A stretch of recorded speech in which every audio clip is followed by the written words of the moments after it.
Canada binawasan ng international students ng 60% ngayong 2025.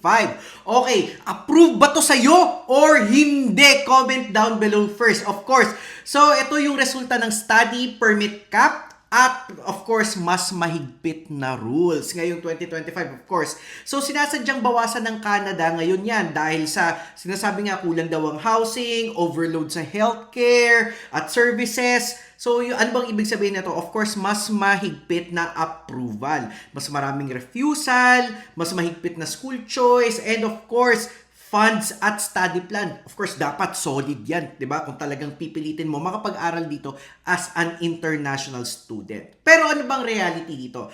The reality is, Canada, hindi yan close. Of course, nagbabawa sila pero technically hindi pa rin talaga sila close. Tumatanggap pa rin. Pero, of course, hindi na easy entry katulad before. Yun yung totoo. Yun yung katotohanan doon. At of course, ang hanap na ngayon ay mga quality students. Yan ang ngayon ang gusto ng Canada. Okay, so ikaw ba, approve ba to sa'yo or hindi?